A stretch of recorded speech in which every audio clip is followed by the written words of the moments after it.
Ini kimun kula niati saking dalam kepen ngaji masalah ulul amri ya. Iki rungono tenan. Terus kowe sampean waca ya, artinya sudah saya baca itu.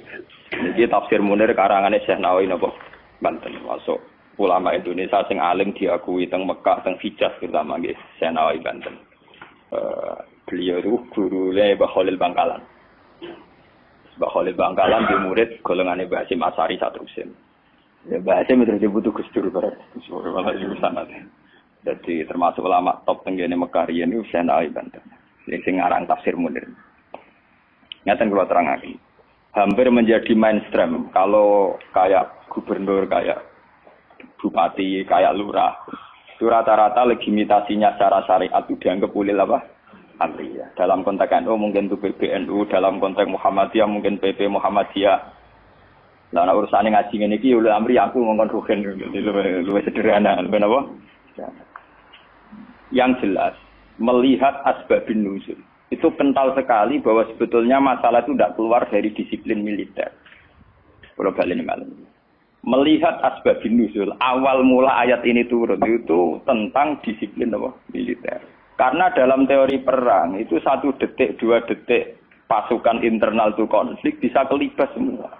Sehingga dalam sistem perang atau sistem komando tidak ada ruang istihad, tidak ada ruang polemik, tidak ada ruang beda pendapat.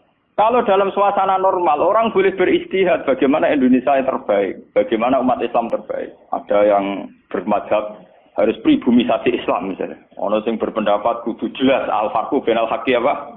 Hak mana batil. Kalau baleni mana ini. Ayat ini secara nuzul itu jelas-jelas tentang konteks perang. Kita tahu dalam teori militerisme, dalam teori militer, teori perang tidak ada ruang diskusi, tidak ada ruang dialek, juga tidak ada ruang istihad. Semua harus tunduk pada perintah komandan. Sehingga orang sekali Ammar bin Yasir, orang sekali Abu Bakar bin Siddiq. Ketika Nabi suatu saat memimpin, Khalid, kamu komandan. Itu sahabat yang kaliber kayak Abu Bakar sekalipun, itu tidak berani bantah. Meskipun atas nama kesalehan Khalid bin Walid itu tidak apa-apa dibanding sinten Abu Bakar. Tapi karena ini sistem perang, di mana keputusan harus final dan harus cepat, kalau tidak terbunuh, itu harus tunduk. Jadi tidak bisa ada ruang istihad lagi, karena ini sudah di medan apa? Perang, harus seragam. Ya sama, teori militer mulai zaman dulu sampai sekarang sama, harus seragam, 1 komandan, 1 instruksi. Nah, kalau demikian halnya, maka fantasi-fantasi kita, nih, sering dengarnya kita, ulul amri itu lurah, bupati, gubernur. Itu salah besar kalau melihat asbabun nuzul ini. Dan itu yang pertama kaul yang diyakini Syekh Nawawi sinten Banten. Makanya di sini beliau bilang apa itu awal-awalnya itu qala Sa'id bin Jubair nazara hadil ayat fi haqqi Abdullah bin Hadza Asami terus fana zalat hadil ayat fakhina idzin fal murad bihim umara ussaroya. Tapi lucunya pendapat ini tidak populer di Indonesia. Paham ya? Tidak apa? Padahal ini takbirnya sorry fal murad bihim umara ussaroya. Yang harus kita tunduki tidak boleh ijtihad lagi adalah umara ussaroya, komandan perang. Karena harus satu instruksi, 1 garis. Sekarang kita coba latihan istihad. Kalau kita latihan istihad dalam kondisi normal, tentu guru dengan murid saja bisa beda. Tidak boleh kita langsung tunduk sama guru dalam hal kondisi normal, dalam hal istihad. Orang tahu semua kalau Imam Malik itu gurunya Imam Syafi'i, tapi Imam Syafi'i punya mazhab sendiri yang tidak sepersis mazhabnya sinten Malik. Orang tahu semua Hambali itu muridnya Syafi'i, tapi Imam Ahmad punya mazhab yang tidak sepersis mazhabnya Syafi'i. Bahkan dalam Islam jelas-jelas ada aturan main manis dafa asoba falahu ajron wa in akhta falahu ajrun wahid. Orang yang istihad kok benar dia punya 2 pahala, kalau salah hanya 1 pahala. Karena pasti kita dengan guru kita dengan orang tua kita dengan panutan kita pasti ada kias ma'al farik. Kita masih bisa pembeda. Padahal sahnya kias ma'al jamek. Mesti kita ini dengan guru kita ma'al farik. Misalnya Mustafa bin Irwaqa tak ngiyai kok Gus Bae mulang kitab. Sing ape ngaji sapa? Paham? Misalnya kowe niru di tamu kok Mbah Jemyati Pandeglang. Kowe ramai ra payu di tamu, meneh sampe kuwereng. Malah ora payu. Paham ya? Padahal itu guru kita. Paham ya? Banyak. Kenapa kita harus beda dengan guru? Bukan karena melawan, konteksnya beda. Misalnya istiqomahnya kiai tentu mulang santri. Kita tidak punya santri, itu ini tonggo. Paham ya? Iku wae tonggo sing kita kalah sejarahnya. Tahu diutang, tahu buruh. Bareng ngono kita modal dadi kiai mantan buruh wong ra salat, bingung to lek ndak wae. Paham ya? Bagaimana mungkin kondisi sosial kita yang begini, apa ngiyai PD kalau kiai-kiai sing sanak turunin apa? Ya. Paham? Akhirnya kita tetap diam-diam punya format sendiri. Nah, makanya bagaimana mungkin ulul amri itu ditafsiri kalau harus seragam di luar konteks militer tentu salah besar. Malah Imam Nawawi itu memiliki dawuh bahwa ayat ini sebetulnya turun dalam konteks apa? Militer. Gini ku umaraus saroya. Tapi tragisnya pendapat ini tidak populer di Indonesia. Mulai tiap lurah, bupati sampai SBY, tiap kiai yang mimpin ormas itu mengklaim kalau beliau-beliau itu adalah apa? Ulil amri. Dan kita harus taat, harus tunduk. Paham ya? Itu kalau menurut pendapat di sini ya, niku awal yang dipilih ya. Artinya Imam Nawawi menceritakan 3 pendapat, tapi yang diprioritaskan di pertama. Biasanya tradisinya ulama, kalau yang dihikayakan pertama itu yang diyakini, paham ya? Dia misalnya punya 3 hikayah pendapat, ya kok yang diletakkan di pertama berarti yang paling apa? Diyakini. Itu biasanya tradisinya ulama kultural.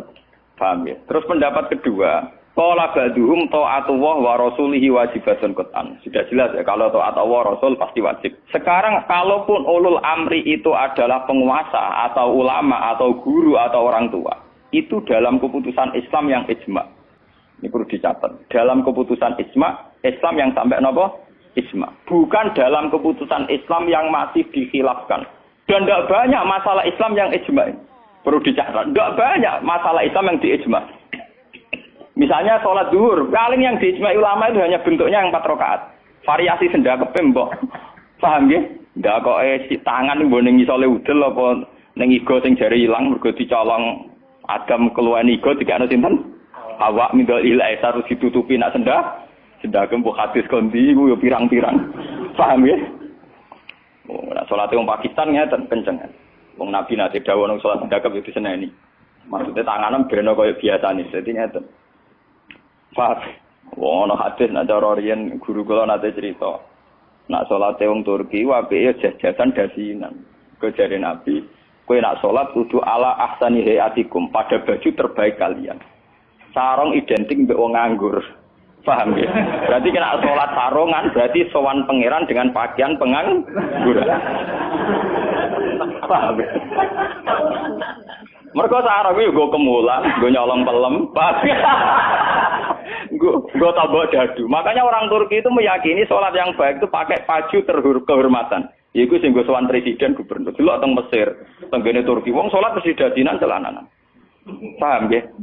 Karena Nabi hanya pakai aturan umum ala ahsani napa? Hayatikum. Sehingga pernah ada ulama hadis besar di Al-Azhar itu khutbah dia dasinan tidak pakai peci. Ditanya itu tidak pakaian mainstream yang di Mesir, ulama Mesir. Dia bilang ini ahsani hayatikum, ini keadaan terbaik saya. Paham? Jadi kalau pakai ukuran itu tentu kita sholat pakai sarung identik dengan pakaian istirahat, kemulan. Menon awong kota yang biasa celananan nganggo sarung bedak ning jeding, bedak ning kamar napa? Mandi. Tentu itu pelecehan. Nganggo teori ini. Dan itu banyak ulama yang anti, betul banyak. Kalau sampean di Turki, di Pakistan, di daerah-daerah yang meyakini itu pakaian pengangguran, itu kriminal betul. Karena siarnya begitu, nggih, tradisi siarnya begitu. Tapi kalau di Indonesia, untuk daerah tertentu juga, ada semua Indonesia, sarung itu identik dengan pakaiannya santri. Ya sudah kita sarungan ala santri. Tapi coba kalau di Malaysia, kayak Mahathir Muhammad, dia pakai celana, sarungnya disampingkan. Dan itu ala ahsani apa? Hayatikum. Tapi di Indonesia sama tak gitu, ketoprak tapi. Nah ini contoh. Lah yang kayak begini tidak mungkin masuk kategori wajib taat karena variannya tidak ijma gitu loh maksudnya. Saya tuh paham ya? Tidak mungkin kita taat sama guru sama penguasa yang variannya begini karena tidak pada level nopo ijma. Paham ya? Mulane kula nu tak ngiling-ngilingan, kula ngertakoki santri kula, "Lah nak salat cepet." Ya sing wajib pokoke rukuk iku juga dari subhanallah terus sujud. Pokoke sing ijma tok kula niku pokoke standar sing cepet.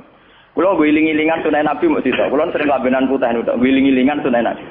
Mergo kula cobaan gak mungkin. Daripada ora blas, wae ngiling-ngilingan Nabi seneng pakaian putih, kula seneng putih, ngoten nunggu ngiling-ngilingan. Kalau paling ra seneng klambi batik jujur. Kau Nabi paling ra seneng klambi sing corake ruwet. Mergo Nabi nate diadai batik iku menolak karena corake napa keruwetan. Jadi saubun lahu a'lamu cara Indonesia napa? Batik. Karena itu untuk zina. Biasanya kalau dalam tradisi Islam yang untuk zina itu perempuan, apa? Perempuan. Makanya desain klambi takwa itu tidak ada yang batik. Karena memang kalau yang kaitan takwa itu identik dengan polos. Niki cerita sunnah loh guys. Artinya tidak ada yang saya kritik biasa apa standar. Nah ini cerita ala ahsani apa? Hati. Ala ahsani hati. Tetapi yang menjadi masalah, kalau nanti diskusi kiai. Tapi masalahnya ini loh, kelambine wong Indonesia paling dalam itu hormatan itu batik. Makanya banyak kiai-kiai yang sholat Jumatan malah milih nganggo batik. Alasannya Jumatan disunatkan pakai putih, kalau tidak baju terbaik. Nah kadang badai itu menempati kasta terbaik. Tapi sebetulnya itu keruwetan. Masalahnya itu ada variannya itu, varian coraknya itu, yang lahu aklam, yang variannya apa? Keruwetan, apa? Keruwetan. Kita ira apa-apa, juga ira apa-apa. Penting ra udah. Lah yang kayak begini itu tidak mungkin menemukan format ijma, sehingga tidak mungkin kita wajib toh. Ini catat ya, tidak mungkin kita wajib nopo. Sehingga tidak perlu santri Indonesia yang mondok Mekah terus mulai jubahan, ya nggak perlu. Sing mondok India terus nganggo turbus gitu kan perlu. Sing di kiai kemal-kemul jubahan, orang ganteng pasar jubahan, wah sini wong. Nah gurumu nih Mekah jubahan pantas gue ganteng gagah. Apa wirang puasa keriting jubahan, mesti pikiran wong pertama punya orang arah garani sunnah Nabi. Kanya benda tapi mesti wong ora sida nafsirno sunnah tapi nafsirno sing ora. Paham ya? Terus menyangkut varian-varian yang terus begitu. Lah termasuk yang diijma'i ulama yang paling sensitif tentu masalah nikah. Itu mulai dulu sampai sekarang kita harus syukur sama pemerintahan Indonesia. Delala kersane Allah diputuskan sepihak. Sebetulnya sepihak loh, saya ulang-ulang sepihak. Format nikah di Indonesia ngikuti mazhab Syafi'i. Yaitu harus ada wali atau pengganti wali dan dua saksi. Itu berkah betul bagi Indonesia. Delala mulai pemerintahan Belanda. Karena zaman Belanda sendiri itu urusan nikah, tolak, waris sama wakaf itu juga sudah diserahkan ulama-ulama Islam itu mulai zaman Belanda sampai sekarang. Karena nikah itu yang ila darajatil ijma itu hanya berapa? Jika ada varian-varian mazhab kayak Dawud Az-Zahiri, di Syiah sendiri ada mut'ah. Terus di Indonesia sendiri saakeh ngomong sing wis ra kuat ngebet terus akhirnya nganggo khilah-khilah mut'ah. Dasar ngajine Dawud Az-Zahiri wis khilah-khilah dhewe. Termasuk riyen nanti ana kiai terkenal gegere ra karuan perkara mut'ah ambek janda populer. Itu memang repot. Tapi apapun repotnya itu tidak boleh divonis zina. Apapun repotnya. Sampai jangan pernah menvonis itu zina. Ya kalau tidak cocok. Tapi jangan pernah menvonis itu zina. Karena aturan main dalam vonis, dalam sanksi itu ngendikane Nabi idraul hududat bisyubuhat. Fa innal imama la ayyukhti afil afwi khairun min ayyukhti afil uqubah. Coba cari jalan terbaik yang paling bisa ditahmilkan, bisa dimumingkan. Karena seorang imam salah dalam mengampuni itu masih baik daripada salah dalam membuat hukuman. Salah nyepuro itu cek bener. Wes salah tangkap itu ngeri, paham ya? Nak salah nyepuro orang arah masalah. Kula balen. Jadi kalau masalah-masalah sing ila darajatil ijma, tentu ulama wajib diikuti. Dan menyangkut sholat yang ila darajatil ijma itu bisa dihitung. Paling itu tadi bentuk subuh 2 rakaat itu ijma. Kunute wis ora ijma. Kunute pun mboten apa? Ijma. Bismillah mboten ijma. Sampeyan sholat nang Masjid Mekah ning haram ora ngarang wong maca napa? Bismillah. Jare wong Syafi'i ta ora maca bismillah. Ketua KPIH itu pinter oleh ngerayu jamaah. Iku maca lon-lon. Kok karo mati speaker ana lon-lon. Mereka ngomong Syafi'i sing fanatik kita kok tenan. Sah napa boten Gus? Wong Fatihah kok boten maca napa? Bismillah. Itu ketua KPIH iku maca tapi apa? Lon. Kok karo mati speaker rasa ngono ayo krungu. Lah jamaah ya goblok nggih pun nak ngoten. Dari dulu kalau bismillah itu memang masalah. Ya, boleh rias memang apa? Masalah. Yang kalau kayak gitu itu tidak ila darajatil ijma. Lalu wonten cerita ulama Wahabi ketemu ulama Sunni. Zamane Sunni nang Indonesia iku NU lah. Kita koi. Bismillah iku ayatun min kulli suratin utawa ora. Dari ulama NU ya ayatun min kulli suratin. Ya mesti kiyak tau NU. Ditakoki wong Wahabi. Kena nulis kul wa ahad iku mulai angka 1 ayat 1 ku apa? Ya kul wa ahad iya nak mulai ayat ditulis mulai Bismillah. Ora ana tulisan Quran bismillah ditulis ayat itu. Mesti kul huwallahu ahad 1, Allahu somad 2. Wong dhewe ora engko barani ayat iku piye? Wong dhewe nulis iku mulai napa? Mulai kulo wae napa? Ah. Tapi ulama Wahabi kalah sitok ning Fatihah. Khusus Fatihah itu sebetulnya dalam ini ulama Wahabi itu pasti salah. Khusus Fatihah itu memang mulai dulunya dulu zaman ulama ahli hadis. Khusus Fatihah itu bismillah ayatun minha. Ya, ayatun minal Fatihah. Makanya Qur'annya Wahabi sekalipun itu untuk Fatihah bismillah itu sudah punya angka apa? 1. Khusus Fatihah loh ya. Nah, kira tau neliti, menyerah tau paham. Mulai tuilik ngapal Al-Qur'an nganti lari semak ora paham. Oh, ora bakat seneng ilmu. Khusus bismillah di Fatihah itu sudah ditulis angka 1. Karena dulunya dulu khusus Fatihah memang bismillah itu ayatun minha. Paham ya? Tapi di selain Fatihah jelas enggak sampean lihat. Di semua Quran seluruh dunia. Mesti bismillahirrahmanirrahim tanpa ada tulisan ayat. Baru kul a'udzu birabbil falaq ada 1. Paham ya? Itu menunjukkan bahwa tidak ayatun min kulli surah. Makanya sampean kalau punya Quran Arab Saudi kalau sudah baca ganti surat ya paling mandek sebentar. Ya langsung sabbi isma rabbikal a'la nanti ganti surat ya walaili idza yasa nanti ganti la tuwadduha atau apa pokoknya dia tidak tidak baca apa? Bismillah. Tapi api pemerintahan Wahabi ya api bae ngono lah nak nyetak Quran standar dunia tetep ono bismillah itu. Paham? Bawa dirapahi Wahabi pokoke walhasil niku dekne tetep nulis napa? Bismillah. Jadi cocok pokoknya sementing ditulis lumayan. Paham ya?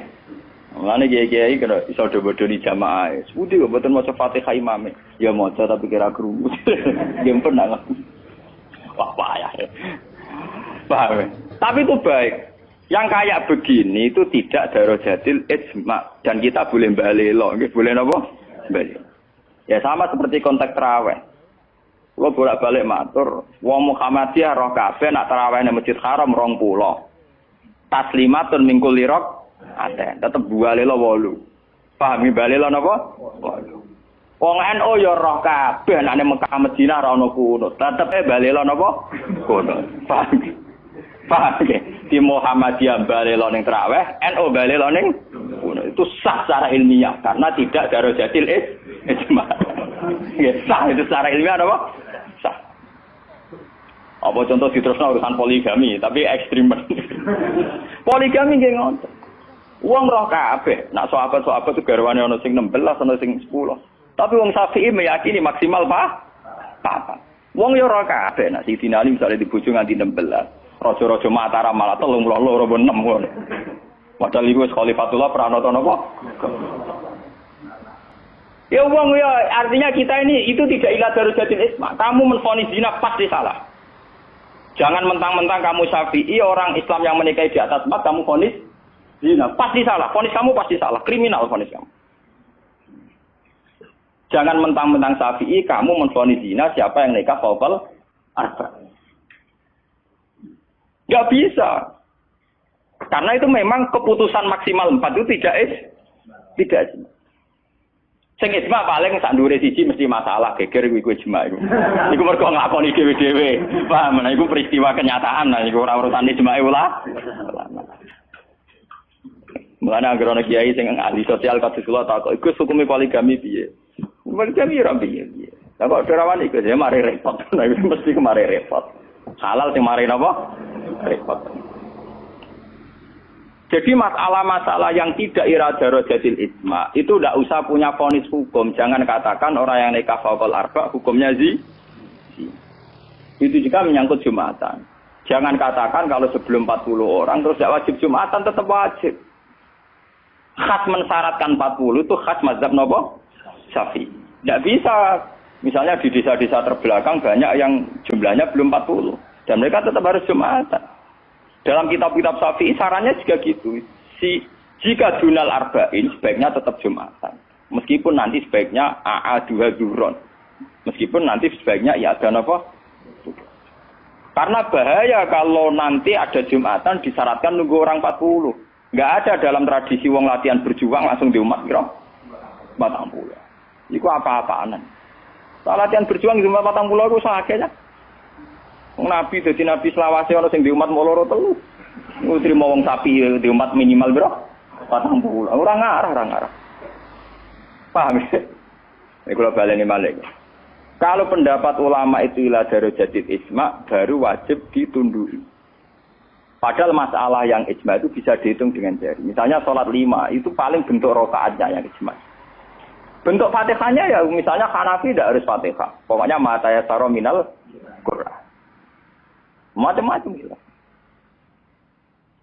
Ya, mata ya saro nopo minal. Kalau Syafi'i bentuknya harus fatihah. Enggak harus surat. Itu yang tidak ijma'nya. Begitu juga menyangkut i'tidal baca apa, rukuk baca apa, sujud baca apa juga tidak pernah ijma'. Sementing ada tumakninah bikot berisubha. Nah, ya ukurannya hanya baca, pakai begitu. Kalau diteruskan juga masalah qiraah, ada Ibnu Katsir, ada Imam Asim, ada Imam Amir, Ibnu Amir dan sebagainya. Sehingga qiraahnya Quran macam-macam. Cuma kita ngikuti qiraah atau Asim riwayatin apa? Hafiz yang kita yakini dianggap qiraah apa? Masyhur. Paham itu? Kalau terusakan ini. Jadi ini sing menyangkut isma. Lah niki sing radi ekstrem Imam Nawawi ngendikan wa amma ta'atul umara wa salatin fal aksar annaha takunu muharramatan. Niki ekstremen. Kalau taat pada penguasa atau raja itu kebanyakan konteksnya, kebanyakan kasusnya itu malah haram. Li annahum la ya'muruna illa bil paling banter kebijakannya berbau napa? Nah, ini kok ekstremen ya. Jadi Senawi Banten itu ekstrim. Dan dalam hal ini saya tidak sependapat dengan Senawi Banten. Karena kalau di kitab-kitab lain itu rata-rata meyakini vonisnya jangan haram, tidak wajib. Tidak wajib dulu. Kalau beda ini kalau contoh. Kalau dalam usul fikih dikatakan haram dengan tidak haram itu beda sekali. Sama seperti hukum dialogis. Misalnya Mustafa kere itu parah. Nah ora sugih iku ya ora nganti kere tapi ora nganti sugih. Misalnya Ruhin goblok lu parah. Tapi nak darani Ruhin gak ngalim, tapi orang nganti goblok. Nah di sini Imam Nawawi menfonisnya ekstremen. Ta'atul umara itu haram. Niku ekstremen. Sebetulnya dirumuskan dulu tidak wajib, nggih. Urutannya napa? Tidak wajib. Lah tidak wajib itu bentuknya bisa haram ketika maksiat. Tapi ya kadang-kadang naik ke wajib. Kalau itu menjadi maslahatul ra'iyah. Paham ya? Juga bentuknya bisa sunnah. Kalau baleni malah ya. Jadi tentang usul fikih ya, dasar-dasar ilmu usul fikih wonten aturan main ngeten ya. Pertama misalnya hukum itu wajib. Ada tidak wajib. Lah tidak wajib itu bisa sunat, bisa mubah, netral, ya, bisa khilafil aula. Jadi jangan divonis haram dulu. Ya, jangan divonis haram. Dan kita ngikuti tradisi Sunni bahwa taat kepada umara selagi tidak memerintahkan barang haram itu taatnya wajib. Selagi tidak memerintahkan barang apa?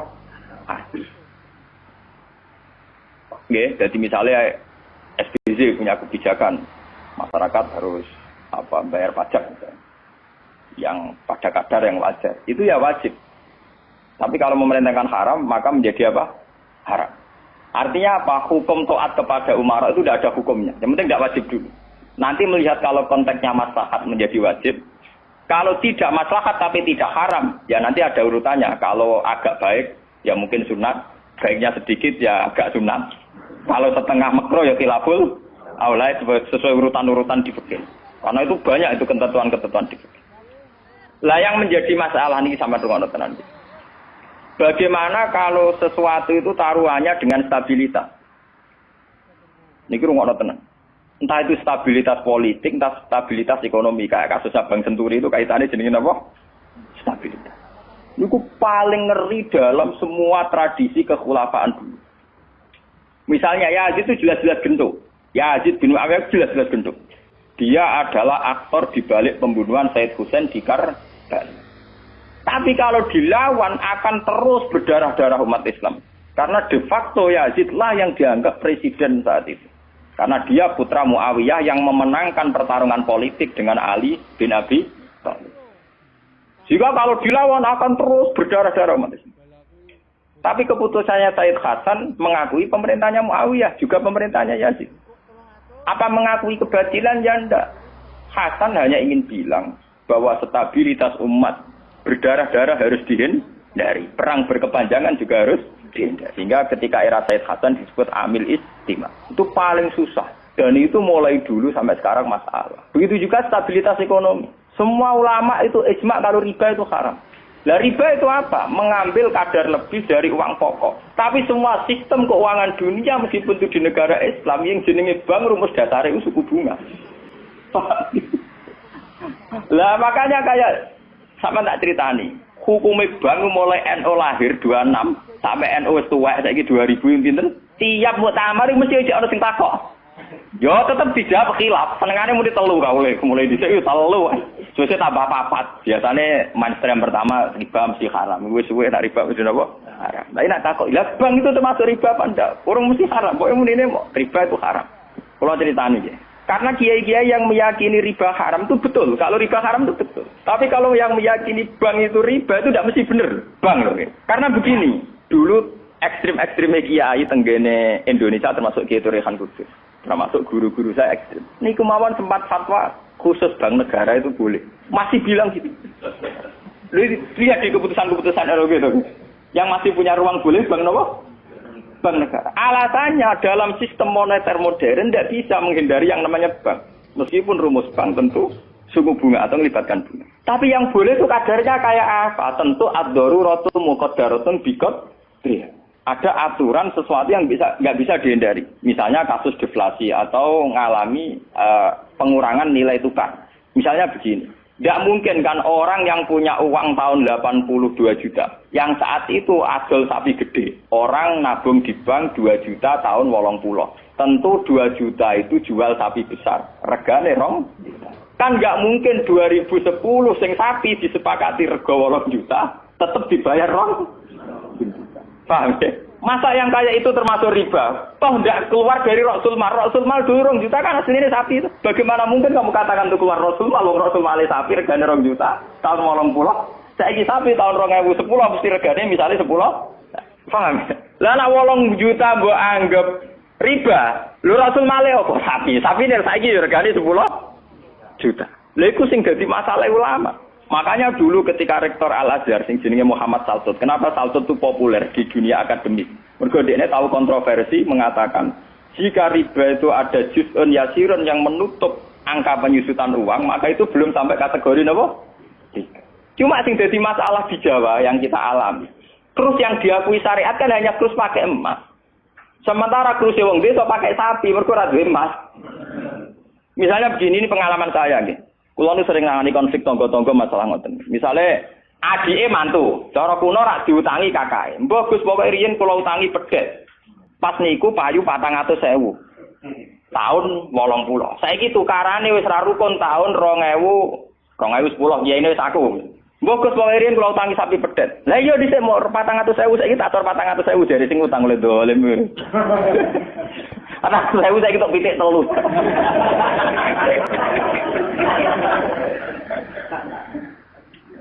Aku lo jadi kiai ini gampang kalau jawabnya, ternyata mawon. Nak disaur 400.000 jelas mari geger. Itu kalau ada pedet mawon. Wong riyen utange napa? Pedet. Sampai itu goblok. Terus orang nganggo empat nganggo pedet, ngene pedet ya saya tuku pedet. Engko aku ngukumi wajib nganggo krus pedet wis rupa dhuwit mesti geger. Wah, dhisik kok pedet yo sahur napa? Sekarang tetangga saya itu banyak yang haji. Itu gara-gara krusnya sapi. Dulu mbah saya itu namanya Mbah Sidik. Itu haji ku entek sapi 16. Sekarang itu wong-wong darani haji ku murah. Dulu keluarga saya haji kula menangi dek cilik, keluarga kula haji mau bayar 7 juta. Terus menangi malih haji 14 juta. Pas bapak kula haji 2003 niku 23 napa? Juta. Tapi wong desa muni darane haji saiki sepakat murah. Mergo nak ngangkrus nganggo sapi. Mergo dhisik sapi entek sapi 16. Saiki 30 juta lah entek sapi 4. Dadi wong desa nak darane haji saiki luwih murah timbang dhisik. Artinya apa? Rupiah yang melonjak itu tidak ada pengaruhnya dalam kursi wong desa. Mergo dhisik 7 juta entek sapi 6, saiki 30 juta entek sapi 4. Bagaimana Anda bisa menvonis riba dalam konteks-konteks serwet ini ekonomi ini, paham ya? Mesti wong ora paham nak wong fikih ngukumi riba iku sak perampangan. Ya mau mikir maksudnya ora paham. Paham ya? Kulo ki nate dibantah mbek Kiai. Lah nek ngoten nak jenenge riba. Sama nak diutang aku malah saya kira iso nyaur, mesti riba. Wong diutang, Pak. Wong diutang, saiki iso nyaur mesti kudu riba. Nek ora riba ora iso nyaur. Lah contone piye, Gus? Nah, misale sampean diutang aku 10 tik. Saiki golek duit 10 kangelan mesti mbok sahur 100 rupiah riba lho kok mending. Iya toh, misalnya orang dulu punya pecahan 10 rupiah. Diutang 10 rupiah. Saiki ruhe nyaure piye? Golek pecahan terkecil saiki 100 rupiah. Nyusui ra iso lho. Wong pecahane 80 ya ora ono. Apa riba itu misalnya? Paham ya? Kalau riba itu persis nilai intrinsik, nilai nominal uang, tentu masalah. Tentu apa? Berarti uang diutang 10 sen atau 10 rupiah kudu disaur 10. Golek ini ning ndi? Paham ya? Nah ora susah barang riba lu disuwi dhuwit 100 rupiah, golek 10 rupiah, 80 nggih. Piye carane? Malah dadi ulama gelem mikir. Paham? Nah yang kayak begini ini masalahnya itu repot. Kalau sudah menyangkut stabilitas, entah itu politik, entah ekonomi, pasti itu repot. Ini kasus-kasus ini, kasus Bank Senturi, kasus masalah intelijen itu kalau pertimbangannya stabilitas politik ada intelijen, stabilitas ekonomi ada permainan bank, kudu ono LPS, buah ono KKS, gampang ono bulat. Podo untuk stabilitas kiai yang ono antar kiai rapati ngalim kudu dilindungi, kudu ono ya kiai. Nah karena semua itu demi stabilitas. Dari aku ditakoki wong, cara jenengan Ki Mustofa nis putih sak jawab ya wong apik. Tapi kok nate ngeten-ngeten ya wong tahu salah tapi tetep wong apik. Iku demi stabilitas. Kalau mau tidak percaya pada kiai tinggi juga repot agama iki, paham? Paham? Orang mau bangkrut yang kalau enggak ada motif percaya ono ras. Podo kalau dukungan masyarakat ke kiai rendah kita ya repot ngurus agama gini apa? Nang takoki kiai sapa iki cara jenengan putih apik ya mending. Tapi kok ngene-ngene Gus ya tetep apik di bangku ya bener.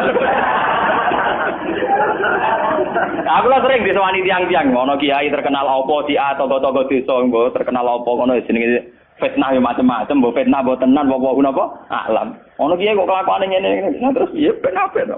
Sing diarani kiai kok apa? Kiai ku wong sing mimpin salat. Angger pancen salat itu pas kiai, lah di luar iku kowe ra ngekno ora apa-apa. Sesuai kiai ini kadang-kadang soal anakku, walau Gus kula difitnah ngeten. Ku yo goblok, kiai kok di luar urusan salat. Nek penting ku anggere salat ke rukuk makmum rukuk kabeh, pas ke sujud kabeh ku jenenge kowe pas nyai. Paham nggih? Di luar iku 50-50. Wong aku sing ngalime perasaanku ngono kok kowe kok repot. Aku ora wis kiai ngalim, perasaanku dadi kiai pendak mulang amne. Ora mulang wis rapati napa? Iya. Lho hak kontak kok tangga-tangga wong nganti sakniki biasa teng pasar lungguh teng parkiran iki lungguh teng isor iki biasa. Iki tiang-tiang lungguhne sepeda motor dhuwur kadang ya wonten sing ngamuk. Wis ono Gus Ba, aku bilang, aku nyayu pedak mulang. Kenapa ngene iki ora pas sing apa? Cuma tetep wong saleh, nek tak omong ya. Aku tetep wong saleh. Lalu kula ulama paling ra tau tersinggung. Mboten ate kula tersinggung, kali rukun tak kontan urut mboten tersinggung. Iki biasa. Ya ranura itu artinya jadi akal. Jadi pertimbangan. Ya apik jadi akal. Kudune seneng di santri jadi duwe akal. Kadang kita ini berlebihan, ngongkon wong liya juga taat di luar konteks urusan agama. Kadang kita nyuruh orang itu kan hazun nafsi. Misalnya aku jadi kiai di rumah mewah, tentu kepengen ono pot sing indah, ono bunga sing indah. Ngongkon santri wajib nurut. Itu kan aku nafsu. Saat aku kepengen di bunga yang indah, di taman indah aku kan nafsu. Kenapa instruksinya pakai lembaga kekiainan? Paham ya? Oh itu kan kriminal, apa? Paham ya? Kecuali misalnya Ruhin ngaji ngantuk, anggap kriminal bener dalam konteks agama kok itu kriminal. Paham ya? Tapi nak Ruhin tak konopo tamanku dia ngantuk itu sah, karena saya sendiri ketika kepengen taman itu ana sagem itu harus dibedakan. Lane kanca tanggaku sing kiai lah ya kowe kiai sakjane bedak salat ae. Iki kowe pas kiai. Tapi kaya nak rukuk jek danut rukuk gitu sih, apik. Tangga-tangga itu wong salat itu kabeh prai gara-gara kecewa apa? Ya tak omongi masyarakat ya tak omong. Nak ben prai yo prai wae. Dari awal salat itu ku sunat. Ora usah maksa salat itu sampai gremeng dari awal salat itu apa? Kena ora percaya tak baduri ra salat itu. Ngaku nganti saiki biasa ra salat itu. Mula biasa lho nganti sani ra salat iki toko-toko iki biasa. Ya iki biasa mawon. Ya tapi kan ada keramat nggih wong barang aja. Ya biasa mawon gitu. Artinya bukan apa-apa ya. Mbok ya agama itu tidak usah sekere. Kon sunat ben tetep napa? Sunat. Terus kok ada Jawa ora tau salat subuh nek salat. Wong abang-abang nek keragat. Ora tau subuh nek salat kok. Penak. Subuh wajib ora tahu pas itu apa? Paham. Maka dan itu yang dipakai ulama-ulama dulu kayak Khulafaur Rasyidin pakai itu. Kalau perintahnya itu pribadi, mereka dari awal tidak mewajibkan. Sehingga mereka tidak punya masalah yang serius. Kalau baru atas nama agama benar-benar wajib toh. Sekarang itu kan rancu. Ngono arwe. Nah, ono santri yang kriminal kabeh, misalnya wong lunga, misalnya kiye lunga kudu mobil sumban, kudu wis rosik kudu. Itu kan bagaimanapun ada hazun nafsi. Ya kita ngongkon santri ya ngongkon, ben cung mobil ubah resi. Tapi kita tahu kalau itu pada unsur hazun nafsi. Nek rodok ngantuk sithik-sithik mbek anggap yo keben. Paham nggih? Kecuali kita ngongkon salat, kok ambek anggap kita marahi yang suan pangeran jangan. Harus kita bedakan mana perintah kita yang masih berbau nafsu, yang mana benar-benar orisinil faktor agama. Faktor apa? Agama. Dan itu yang dipraktikkan Rasulullah. In udhiya ya'fu wa la yu'aqib wa in khusima yasmut wa la yujah.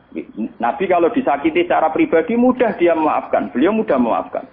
Tapi wa idza du'a haqqullah, kalau haqqullah yang sudah diterlantarkan itu beliau baru tersinggung. Nah, sekarang kan sudah campur aduk. Hazun nafsi digawa lembaga-lembaga napa? Maka tak kandhani kudu nurut. Partaiku. Ya PKB atau P3. Kalau PDIP mbah. Jangan dia kok PDIP, Gus. Kalau PNS tok perjuangan. Kalau mulai dia kata kok partai apa bagus. Kalau PDIP tapi PNS tok. Napa Gus ya perjuangan. Jadi wong urip kudu napa? Perjuangan. Nek meleset PDIP golongan karya. Kau ngalim kudu sering berkarya. Mohon kula terusaken nggih. Ya niki sing termasuk antike dawuh Senawi Banten. Wa idon anna a'mal umara wa sa'atin mauqufatun ala fatawal ulama. Nggih sing sederenge ayat. Harusnya kebijakan-kebijakan penguasa atau raja itu mauqufatun ala fatawal ulama, ala fatawit ulama, fatwa-fatwi. Raja atau penguasa itu kalau punya keputusan itu harus ikut pada garisnya ulama. Nah, kalau bolak-balik matur. Sekarang yang merupakan garis ulama dalam konteks bernegara itu apa? Ini kalau ngomong sensitif ya. Yang kaitannya ulama dengan negara dalam konteks negara yang kayak Bhinneka Tunggal Ika itu apa? Itu pancen repot. Misalnya begini. Kita punya Ambon, punya Maluku, kita punya NTT. Ketika dipaksakan dulu piagam Jakarta yang memaksakan syariat Islam, tentu mereka akan menantang keluar dari Indonesia, NTT dan apa? Ambon, Irian Jaya misalnya. Yang kayak begitu itu tidak fatwanya ulama, itu sudah masalah bernegara. Nah, kalau nanti tanggal kiai-kiai cara jenengan seperti itu. Misalnya Indonesia memaksakan penerapan syariat Islam. Syariat Islam yang mana? Kalau syariat Islam formal, mungkin kita akan mengatakan sebaiknya diterapkan syariat Islam. Tapi termasuk syariat Islam adalah menjaga peluang dakwah. Ini catat. Dan saya siap ketemu Allah dengan pendapat ini. Bukan berarti saya terus pluralisme atau pakai teori-teori modern. Tidak. Saya pakai teori ulama. Saya tidak pakai teori modern. Catat ini. Saya tidak pakai teori modern. Pakai teorinya ulama. Termasuk syariat adalah menjaga peluang dakwah. Bayangkan kalau dipaksakan syariat Islam kemudian NTT keluar dari Indonesia Ambon. Kemungkinan kita dakwah di Ambon malah tidak ada. Juga kemungkinan Islamisasi di NTT malah tidak ada karena sudah keluar dari Indonesia. Paham ya?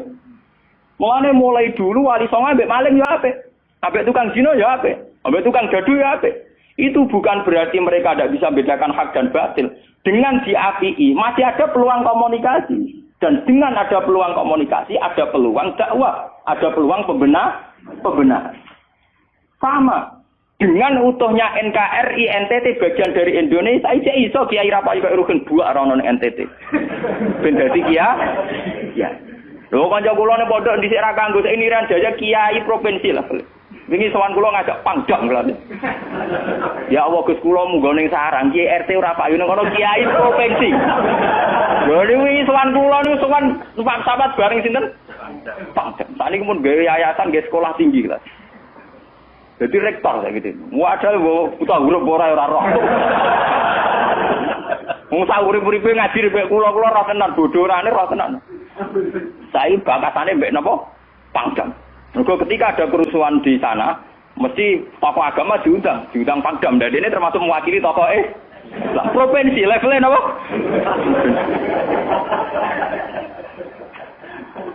Artinya logika sehat kita, kalau kita memaksakan syariat Islam formal malah NTT lepas, itu kan berarti tidak ada kesempatan dakwah. Toh dengan tidak lepas, toh kita bukan berarti tidak ingin dakwah, kan tetap ingin apa? Mana bojo ngecewakno lae aja pegat. Nak ra mbok pegat ana kesempatan dandani nek kena wong ra iso.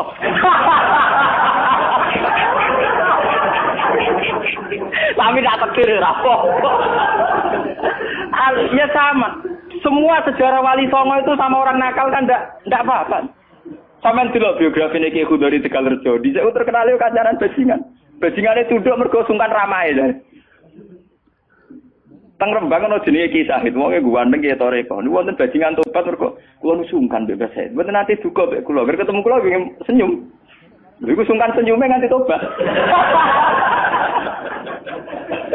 Artinya apa? Saat kita ekstrim atas nama hak dan batil malah lari. Toh teori itu ya diakui Quran walaupun tafazzan ghalidul qalbi lan faddu min hawli. Toh teori itu juga tidak jauh-jauh dari aturan Islam.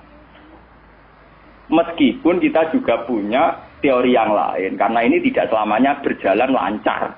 Kadang gue kancanan nakal ya belok nakal tenan. Kancanan nonde ya patut tenan. Selingkuh tenan.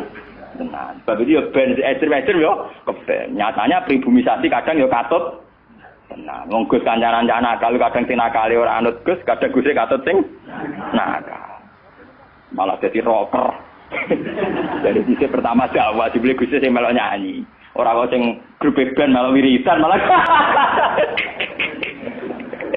Artinya kan metode apapun kan enggak semuanya jalan lancar, tapi kita atas nama manhaj, metode, kita seluas mungkin punya wacana nggih, terus kita punya banyak pilih.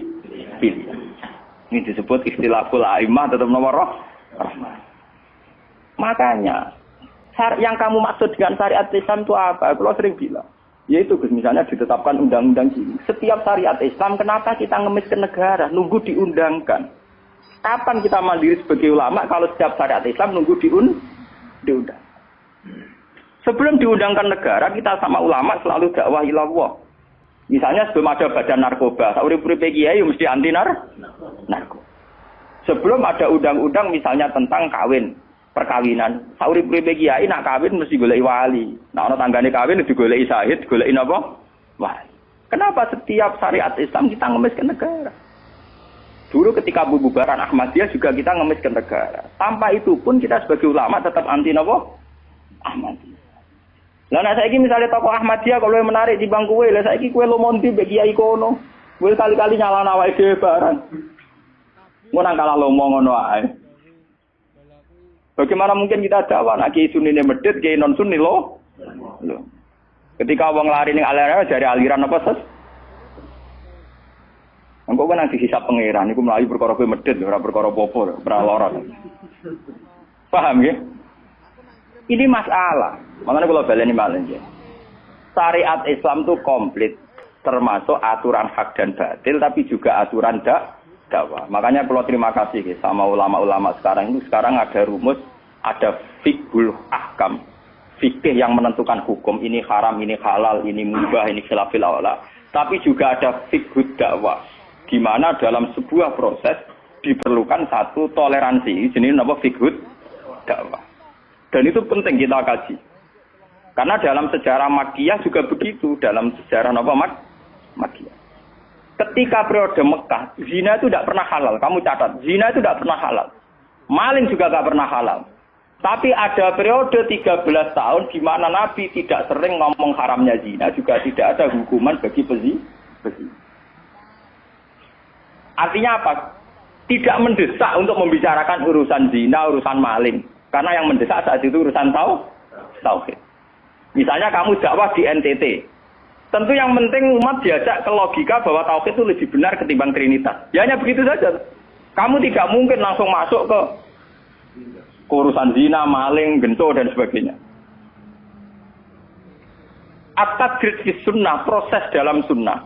Itu juga penting. Ini tahapan-tahapan dalam proses dakwah. Lah fatwa ulama itu termasuk fatwa yang begini-begini ini. Makanya dalam semua sejarah wali ini catat, mesti ana ulama formal, ana ulama sing ora formal. Dhisik ana ulama sing pro syariat kayak Sunan Kudus. Woi, selawase ra cocok bisa nang Kalijogo. Kok Kalijogo pokoke wong Islam wis bener, mulane penggemar wong Yogyakarta. Termasuk ora usah salat dari salate Mbak Kali. Atine wis salat. Wala kan boyo lali salat 3 Klaten Jogja mbok kono. Sunan Kudus kafir cara dene. Selawase ra cocok. Ya tapi bagaimanapun, bagaimana mendakwai orang Islam kawasan Jogja, Klaten, Solo, golongane Tingkir, kalau tidak model Kalijogo. Nyatane ya tetep saiki Islam pirang-pirang, sing salat ya wis akeh. Paham ya? Itu dulu masalah betul. Sunan Kudus kiai fikih. Bahkan ulo untuk cerita nggih dari lesan ke lesan dari para kiai.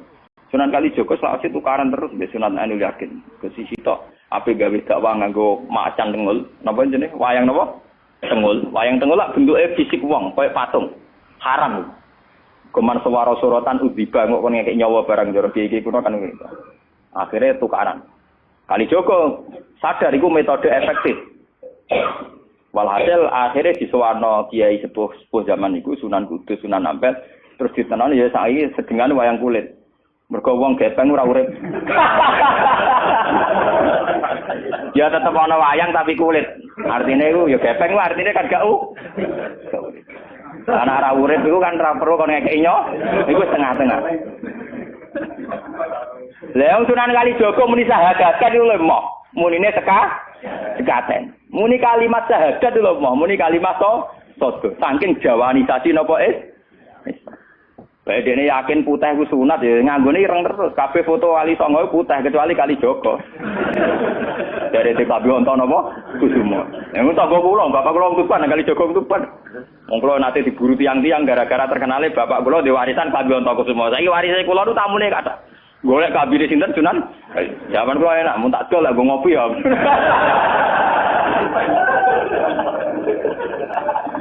Mau aku barang apik tiba didol kok ngopi. Sing duwe aku terserah kula kan. Oh ngenyawang tenan wong alim jis bakat ontoku semua. Apa ya, Saudara? Mulai dulu Abu Yazid Al-Bustami juga begitu. Mesti ada ulama yang di kampung-kampung. Sama tak ceritani ya, biar ulama syariat tidak terlalu ekstrim. Zaman Sayyidina Umar jadi khalifah. Khalifah resmi yang ditunjuk para sahabat. Dan saat itu belum banyak konflik. Ya, belum banyak apa. Itu Sayyidina Umar mendapat amanah dari Rasulullah sallallahu alaihi wasallam. Umar, saya punya umat. Dia adalah orang terbaik di zamannya. Saya punya umat, dia adalah orang terbaik di zamannya. Namanya Uwais Al-Qarni. Kalau kamu ketemu dia, salamku untuknya. Dan kamu harus minta doa supaya husnul khotimah. Terus dari Umar, pakai Fabi. Pulau ngertosis pundi. Dekne udah penyakit baros. Fa'adhabahuwah ilamu di'adirham. Walhasil nenggone katifil aisar ada bekas penyakit baros tinggal sak napa? Sak koin nggih, cara sakniki napa? Sak koin.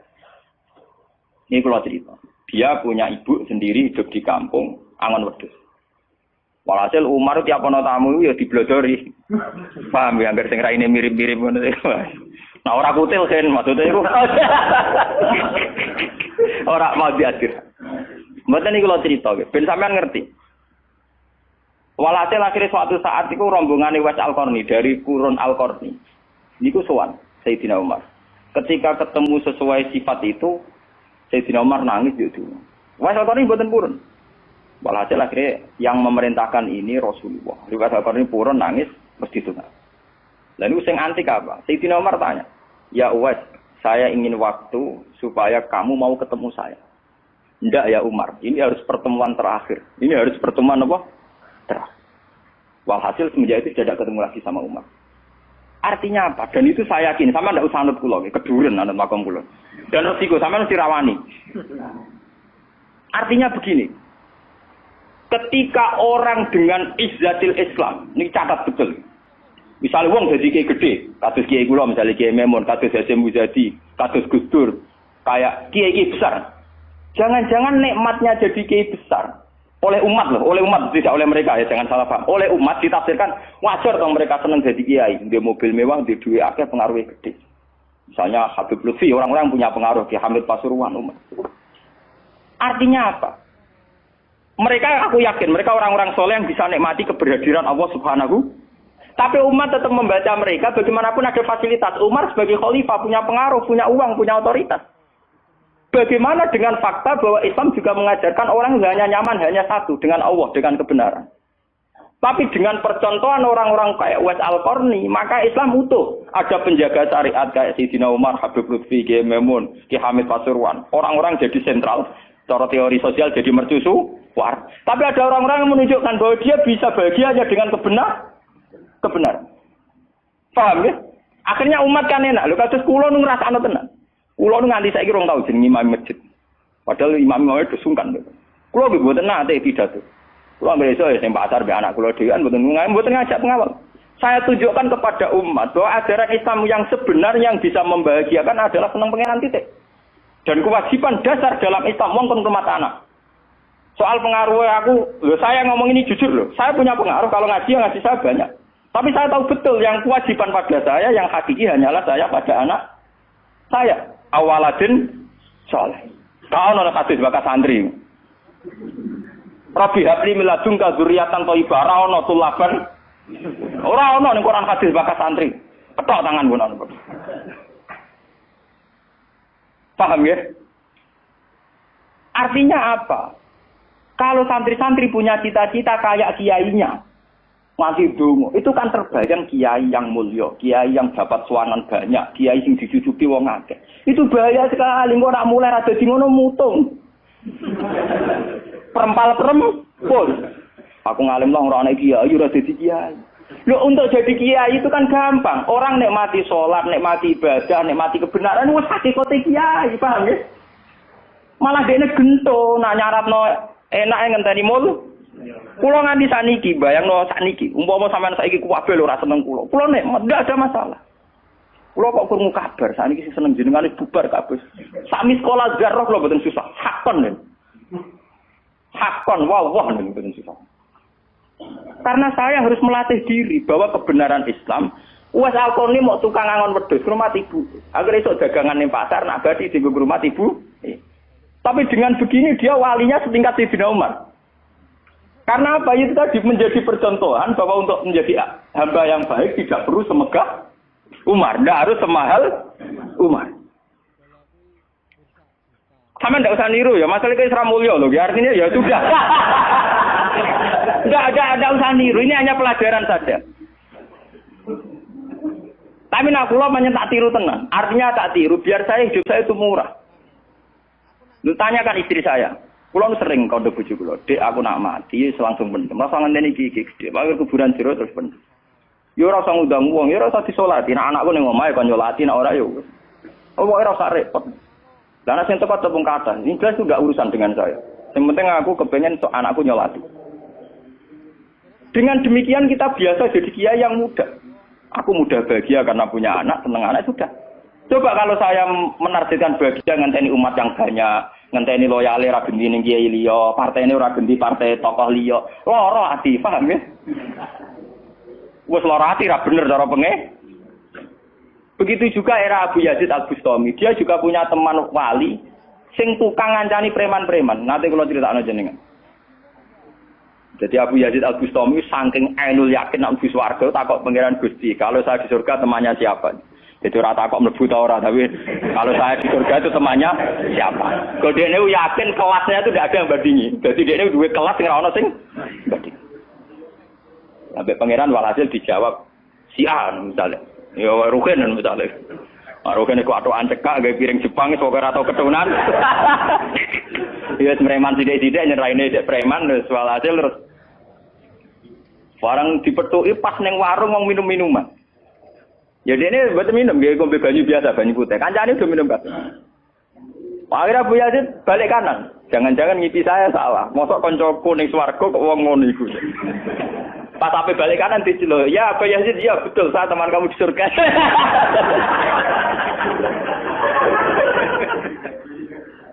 Akhirnya tak kok ya. Saya kowe iku walim kelas atas, kok kelakuan nemu. Kula ngancani wong minum-minum niku dalam proses dakwahi mereka. Aku separuh wis tak tobat. Sing separuh tugas jenengan mriyang. Aku ya itu mriyang wali resmi kon nobat wong mereka. Jadi gampangane umat Gus Mek terus kon mimpin Hasim Musa. Paham ya? Abu Yazid terus ngetokno waline. Iya. Umatem kon delok raiku. Nak ora tobat aja undang Abu Yazid. Delalang. Hei umatku, itu seorang wali Abu Yazid. Lihatlah wajahnya. Langsung tobat kabeh. Ngene alamat kiai nek tau nobatno wong. Ana kiai kok ora tau nobatno wong, ora ana wong sing tobat krana wajahe ta suarane ora pati kiai. Paham nggih? Ora pati napa? Iya. Tugas kiai nobatno wong ora ana sing tobat malah kepelayon. Iku ora pati napa? Iya. Contoh lagi bahwa orang soleh itu tidak harus berkecimpung mimpin itu cerita terbesar adalah Nabi Musa dan Nabi Khidir. Nabi Musa itu dengan segala reputasi, revolusi ngalahkan Fir'aun, menyelamatkan Bani Israel dari cengkeraman Fir'aun. Tapi ketika Nabi Musa merasa orang terbaik, saat dia khutbah ditanya siapa orang terbaik, ya Musa saya. Sama Allah diingatkan sama Nabi Khidir. Itu hanya orang sendiri di tengah laut. Artinya apa? Untuk orang menjadi soleh harus punya pengaruh kan. Nabi Khidir dewean. Tapi saiki wong kejangkitan penyakit. Kiai sukses wis mempengaruhi akeh, jamaah akeh, nak wiridan akeh, istighosahan. Lan kula nu tak latih tenan. Kula nggo gak ditedir ngalim mboten purun, mulang ngeten-ngeten. Saking nak sing mulang ra kula ketoke malah keliru. Kaya misale sing Jadi itu saja masalah itu. Ya misalnya sing motor rujuk era karu-karuan.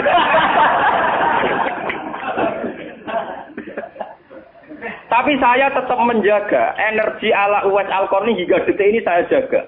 Biar saya mudah ikhlas. Islam itu gampang. Dengan kita tidak mentargetkan pengaruh, maka mudah syukur. Kulo nu ngrasakno tenan. Wong kulo anggere teng mriki nggih ubal ngebis, digoseki wong kaya wong awam kadang dipisoi tiyang. Cara-carane enak tenan. Artine dia nyaman tenan.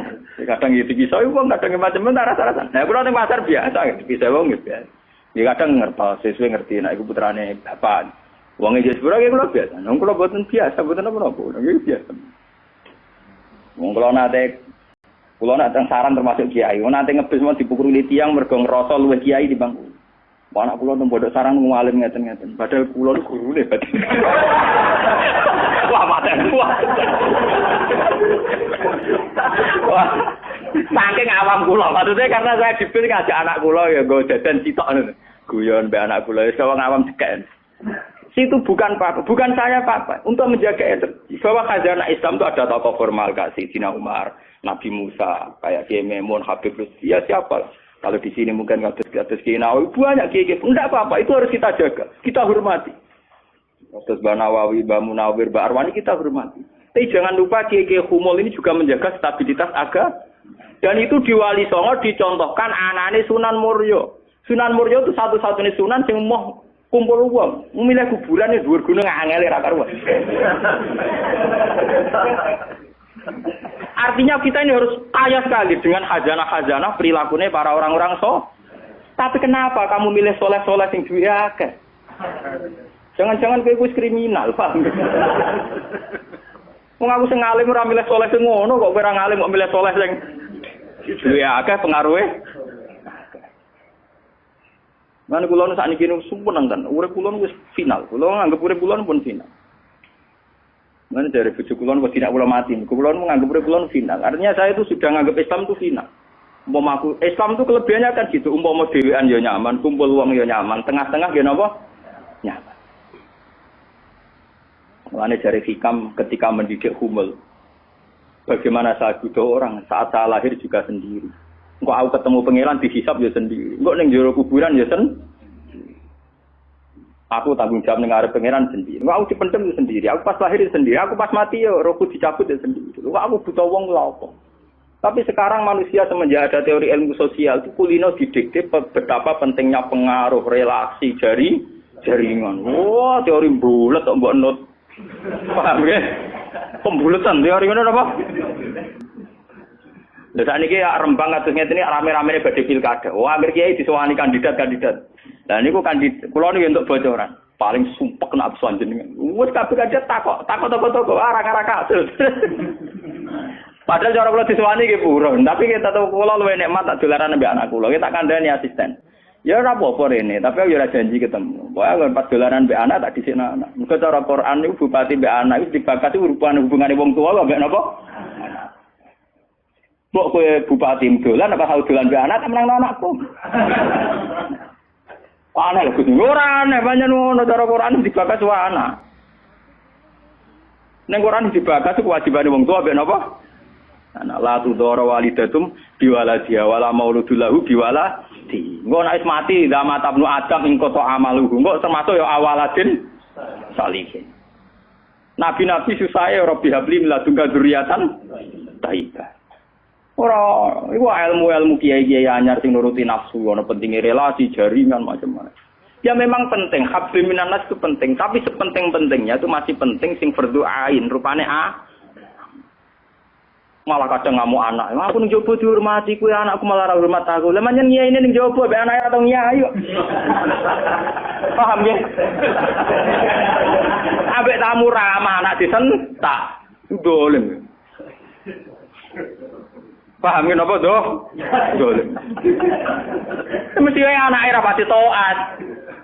Wong anake sering disentak demi wong li. Wis kali-kali wong liya disentak demi anake. Bareng anak era hormat jero aku ning ndi dihormati malah anakku dhewe ra salah iki.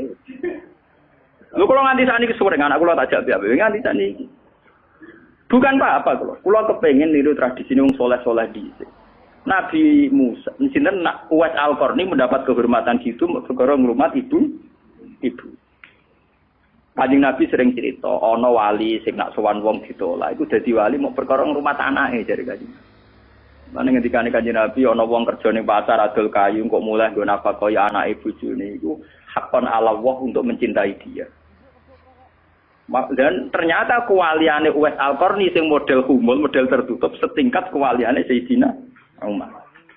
Nabi Khidir sing tanpa pengaruh muamen wiridan ning pinggir laut dianggap setara mbek Nabi Musa sing tahu revolusi, tahu prestasi ngusir Firaun, nenggelamno nyatane derajate dipadakno Nabi.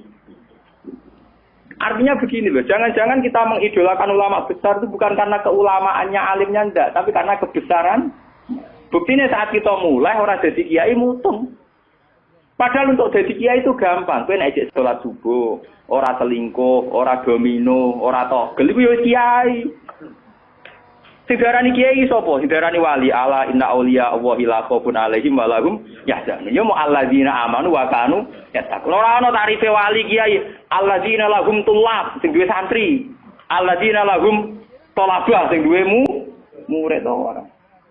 Wani kula durunge nyai ning sampean wis kiai. Mulai sakniki anggere sampean wis salat subuh ya 2 rakaat. Zuhur ya 4 rakaat. Pokoke sing wis kaya ijma' ulama, sampean kudu yakin nek wis kiai. Anggap ae kaya Uwais Al-Qarni mbek Nabi utawa kancane sinten Abu Yazid Al-Bustami. Ini penting kula aturaken karena tren sekarang mengukur kiai sukses dia itu dipengaruh. Itu keliru besar. Tidak ada itu dalam tradisi ulama wali. Sama tak cerita nih, zaman Kiai Hamid Pasuruan terkenal wali, pulau lu tahu banyak tentang beliau karena gurunya bapak saya, sepupunya mbah saya. Mbah saya itu punya bapak namanya Mbak Idris, itu adiknya Mbak Abdullah, abahnya Mbak Hamid Pasuruan. Jadi saya tahu banyak cerita beliau. Beliau kan orang Lasem, masih misanan kalian Mbak. Niku nggih hormat sama wali-wali humul. Zaman itu beliau masih hormat jenenge Gus Ud Sidoarjo. Juga hormat jenenge Mbah Muhammadun Pondowan Padi. Artinya wali-wali populer sebetulnya yang hormat sekali sama wali-wali humul enggak terkenal. Tapi kita kan mesti milih yang terkenal saja. Paham ya? Padahal wali-wali yang terkenal itu hormatnya bukan main sama wali-wali yang Sinten sing aran I'anatul Thalibin Sayyid Zaini Dahlan. Niku gurune sing aran sinten Gurune sing aran ya Anatul Talibin. Anatul Talibin dikarang Sayyid Abi Bakar sinten Syatol. Niku muridé Sayyid Zaini Tahlan. Nggih, muridé sinten? Sayyid Zaini. Iku dhe kanca wali ning pasar bakul kerabu. Iku angger Jumat ditiliki. Ya guyon. Suwe-suwe santrine gak trimo. Santri kaya Mustofa ora gak trimo. Wong alime ngono kok dijak guyon mbek bakul napa? Kerabu. Moga Jumat ditiliki. Sayyid Zaini sing rono. Dhewe takok. Wong ngoten jangan tidak itu.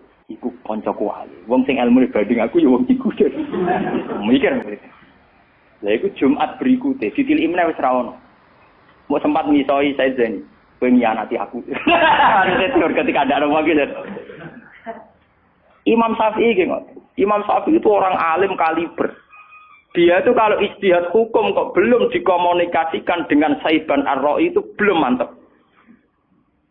Imam Syafi'i itu mujtahid hukum, tapi kalau dia ragu, itu ngenteni kancane jenis Saiban Ar-Ra'i itu kang angon wedhus ning desa.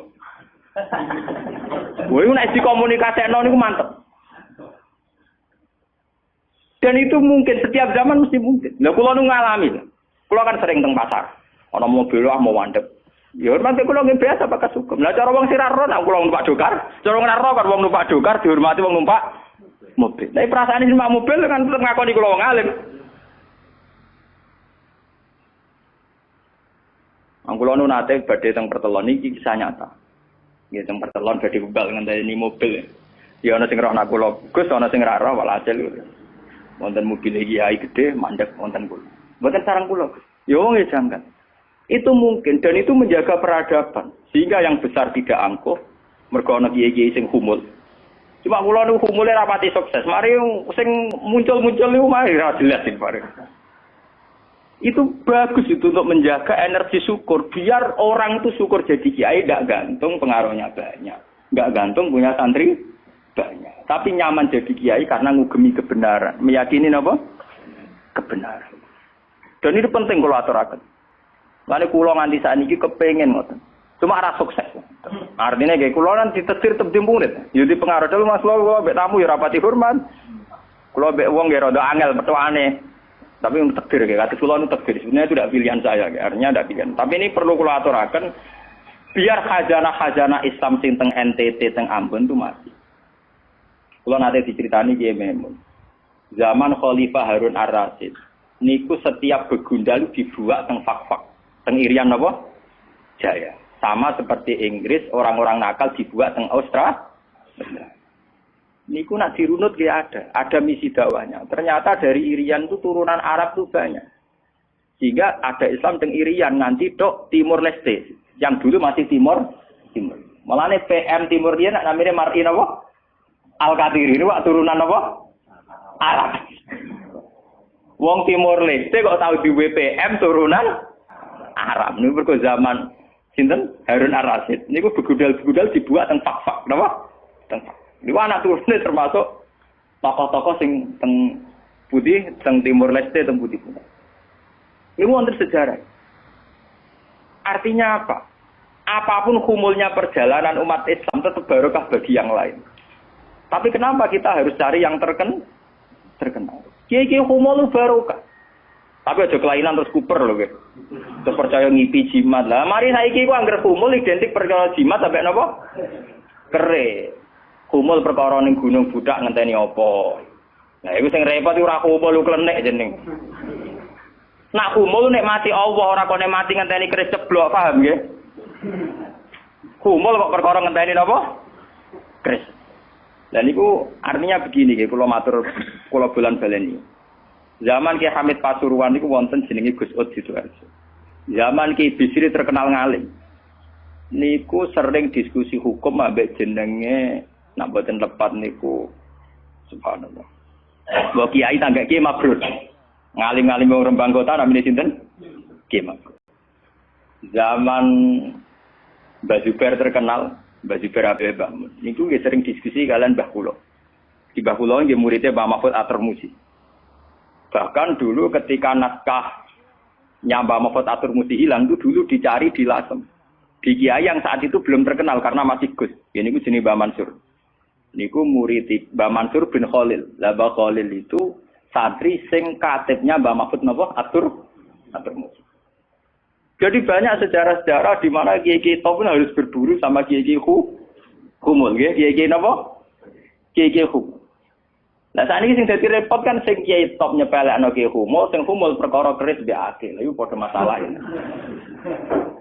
Padahal andekan seperti cerita-cerita dulu Imam Syafi'i cari Saiban Ar-Ra'i, Sayyidina Umar cari Uwais Al-Qarn. Itu akan stabil Islam. Artinya stabil begini loh.